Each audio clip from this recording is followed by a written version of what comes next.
Oh, this is not going to be a great video when it comes to the weather, and I apologize on behalf of the spring of 2025, y'all. It is the wettest damn spring.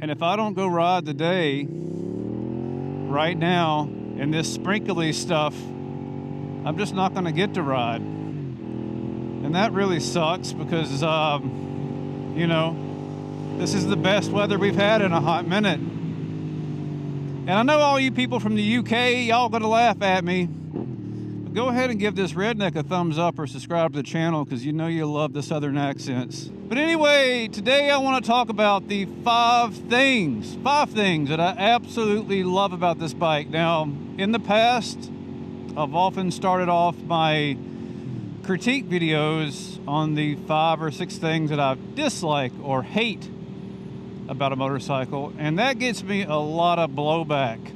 People think I bought a motorcycle and I don't like it, and that is certainly not the case here.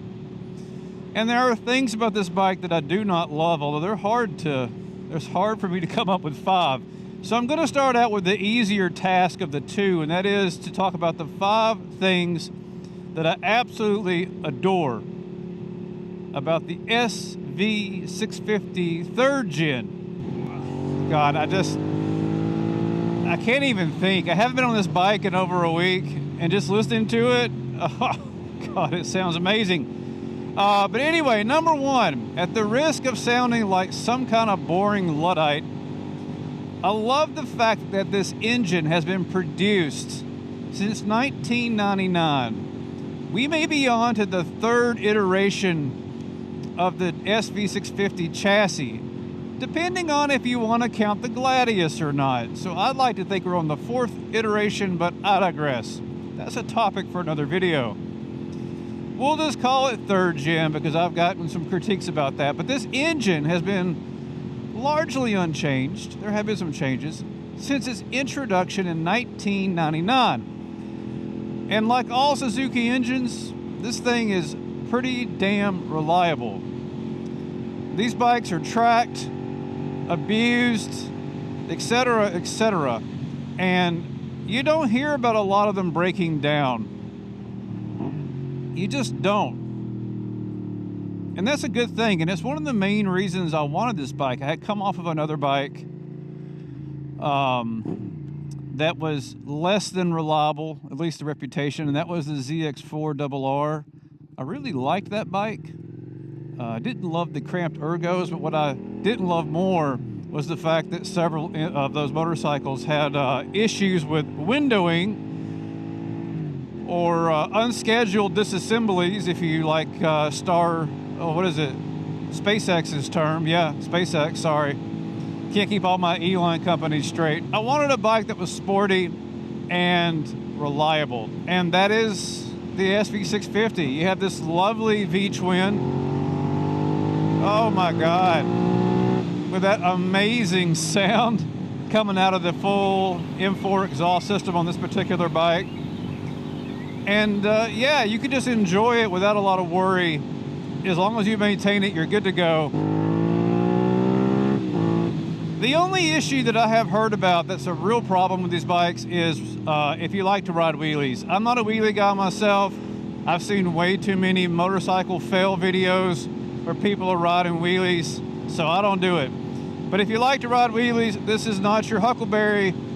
If you go, you know, point your wheel at noon, you could have some issues with oil starvation because the way this bike is designed, the wet sump is just not well suited for wheelies, y'all. At least, you know, and that's not so much a wet sump thing as it is this wet sump. All right, coming in at number 2, the sound of this bike is amazing. It's my number 2 favorite thing. You just can't get enough, even in the stupid rain. You just can't get enough of the sound. It's absolutely epic. with an exhaust on it, at least it is. I've never heard one with a factory exhaust. I am worried that if you were to get one of these with a factory exhaust system, you might be disappointed. I feel like all Japanese motorcycle manufacturers do a piss poor job of factory exhaust on bike. It's like they haven't discovered exhaust valves. But anyway, this thing with an exhaust, with a flash, it sounds absolutely magnificent, and I truly, truly adore it. The 270-degree crank, this bike has it, and that's because it's a V-twin. They naturally have that crank or that firing order. You know, I kind of consider them to be the OG of the sound because the 270-degree parallels came several years later, and they were trying to ape the sound of these motorcycles. At least that was part of the appeal. Otherwise, it would have just left the cranks at 180 like Kawasaki does, and you'd have lawnmower sounding engines like the Kawasaki parallel twins. But the V-twins on these bikes, they are naturally 270-degree firing order, so you get that lovely growly sound. Oh yeah, and it's a lot like a Ducati, but not exactly. I don't know what Ducati does to make their bikes sound a little bit different. Aprilia also has a bit of a different sound, although they have some 270-degree cranks in their portfolios, albeit parallel twins. But these things sound amazing. They always have with an exhaust, and they always will. So if you love that growly sound, I gotta be careful, it's getting kind of wet out here. You'll love the sound of this particular bike. You really, really will. No, not fun. I don't like being wet. All right, I think we're out of it. We're gonna keep going north. It looks like it's kind of all south of me, so if I keep riding north, I should be fine. And I'm getting humidity right away. Oh, this weather, 2025, is just not great. All right, number three. The number three favorite thing about this bike, as far as I see it, is gotta be the torque. The torque on this bike is, I think, short of magnificent in the way that it's broadly delivered. I don't remember the exact torque numbers. I want to say it's around 76 foot-pounds. Thank you, jackass, for pulling out in front of me. Good day to you too, sir. But it's broadly applied. So if we go up into fifth gear, for example, when we're at 3,000 RPM, no shaking, no upset engine. You know, a Ducati typically will have that shake around 3,000 if you dig into it like that. This bike, not so much. Now, I don't love lugging my engines. Typically, I won't do pulls below $4,000 or so. But the good news is that this bike doesn't complain about it. So if you're in a situation where you find yourself in the less than ideal gear, this bike has got your back. You can come out of a corner, roll into it, and it's going to pull really nice. Now, I am in fifth gear. The pulls aren't the fastest right now. If you get on the third gear, a little quicker, a lot quicker. Just trying to be careful though, because it's dry here, it was wet back there. So yeah, anywho, the torque on this bike is really, really nice. I don't like having to hunt around for my torque. I do love the way four bangers feel, that rush to redline, but I don't like the fact that if you find them in a less than ideal gear choice, you can often be lacking in power depending upon what you're trying to do at that moment. So this kind of thing reduces the rider workload, if you will, and just makes it a little bit nicer if you're not trying to wring its damn neck all the time. The number four thing about this bike that I absolutely dig to pieces is the price. You could get these things really nice, really cheap. Now this one needed a little bit of love, not a lot. Needed an oil change, needed a deletion of some superfluous farkles, like it had this overly tall windscreen with a skull thing on it that wasn't really my jam, although no disrespect. It had some extra tank guard things on the side that I didn't really like the way they looked. They don't really serve any purpose, so I got rid of those. Just cleaned up a few things about the bike. The red frame sliders, I got rid of those and replaced them with Woodfords that were a lot more nondescript. But yeah, anyway, long story short, I got this thing for like $4,500, and I don't think that's bad for a bike that's only a few years old. Yeah, it's got about 15K on it, or at least it did when I bought it. But y'all, I mean, $4,500 for a reliable, great looking motorcycle, especially if you're a fan of the 90s and the aughts.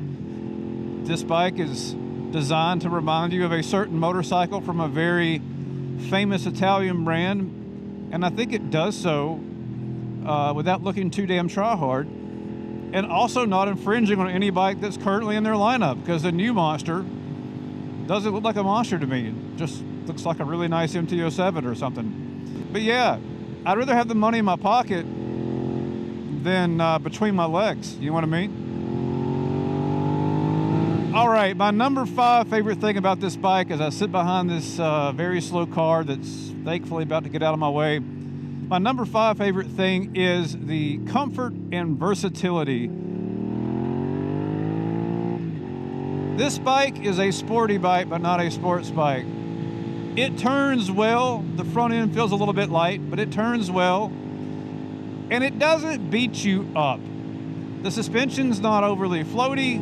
It's not overly firm. The seat is nice and wide for your big American posterior. The knee angle, it's not the best, but it's certainly not the worst. And even a geezer like me who's almost 50 can spend practically all day on this thing without any real pain. My knees do get a little irritated at me, but y'all, I can sit at a desk for 5 hours and have the same problem. That's more of a reflection of my age and physical condition than this bike.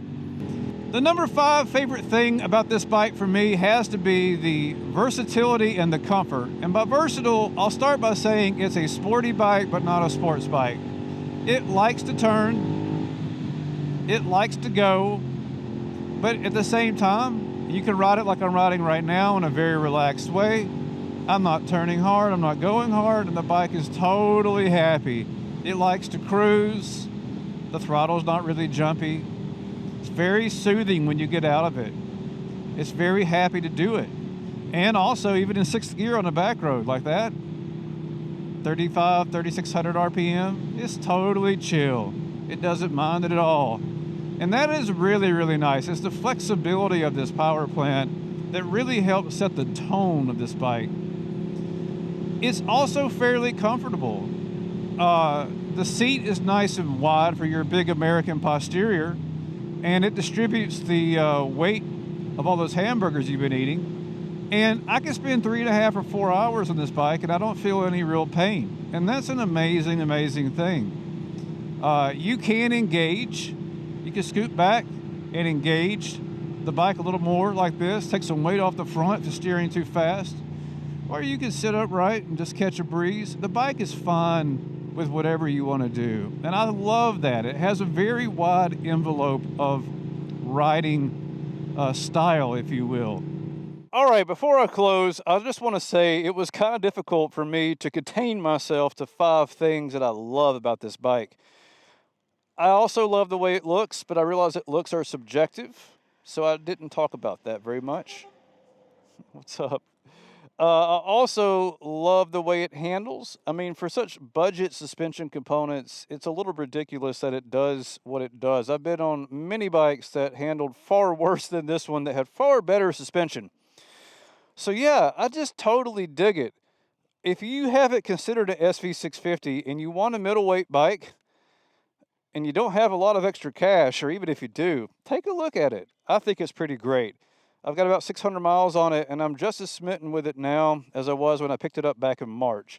And last but not least, if you could do me a favor, if you haven't already, please subscribe to the channel.